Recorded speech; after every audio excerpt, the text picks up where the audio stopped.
Good morning. It's about 1 o'clock in the morning, Saturday morning, and I thought I'd do a quick terrain update. I've been quite busy since September, not been up to too much on the terrain and painting front due to the fact that my other interest is photography, and the cyclocross season started. So every weekend, either the Saturday or Sunday, I'm out taking pictures, and I've then got to find about 8 hours in the week to process all the photographs and have them up on my website so that people can buy them. Consequently, that means that it's about 2 days a week of time that I can't be wargaming or painting and making stuff. So I'm limited at the moment for the next 2 or 3 months. So these took a little bit longer than usual, just the odd half hour here and there. And I thought I'd do some ruins. So I'm kind of thinking along the lines of old castle ruins. So I've made a variety of different shapes and configurations, made with blocks of this expanded foam, the heating insulation foam that I use for a lot of my stuff, buildings and things. So you make the individual bricks, stick them all together, and create some terrain pieces. So you can see my standard basing is a bit of filler on the ground, and then I add some fine sand and then paint it with 2 or 3 shades.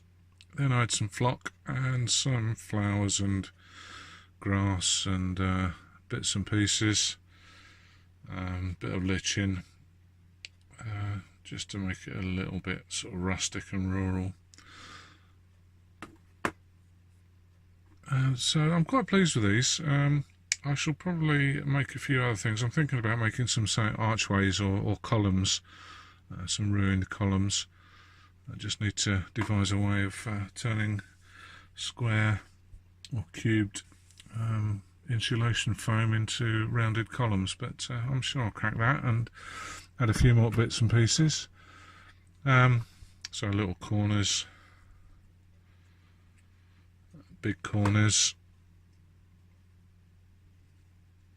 and they're just based on my standard mounting card that I use for my photographs.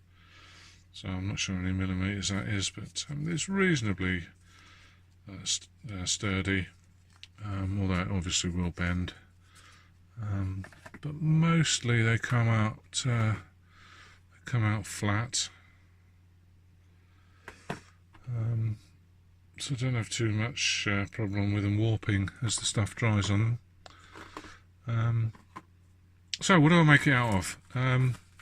Well, these are the bricks, or should I say these is what they might look like. These ones were cut with a knife. I've actually used my hot wire cutter to make all my bricks. But of course these come out very sausage machine factory looking. They're all sharp corners, and they might look all right for a modern bricked house, but for ruins they're far too industrial looking. So I came across a ingenious idea to roughen them up and take all the edges off them, and it purely and simply involves grabbing some stones from the garden.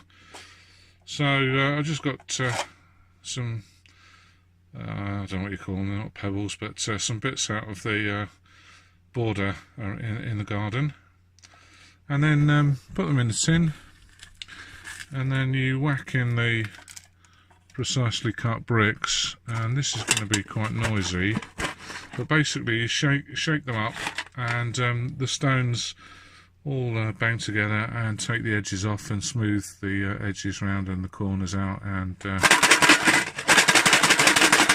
so sorry about the noise.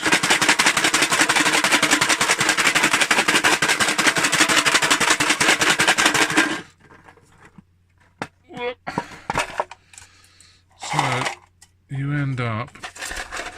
with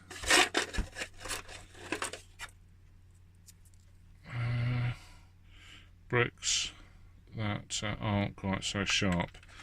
I'll show you some that I've actually done. These I just did those as a little test. They're actually a little bit smaller than ones I made. So these are the first lot I did, and actually I think these were too big. If you compare them to a 28mm figure, they are quite substantial blocks. So I made some smaller ones. Again, I cut them out on the hot wire, a cutting board, and these are what I've the result. You can see that they're much less uniform. You know, there's no sharp edges anymore. You put them in the tin, shake it for a little while, and of course the longer you shake, the more deformed your bricks will be. So you get some nice edges that they look more natural than the sharp edges.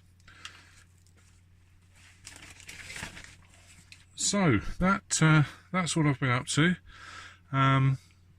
This is about half the amount I've made, and as I say, I'm going to make a few more, maybe some rounded columns, that kind of thing. So pretty happy with that to add to the terrain collection. So thanks for watching.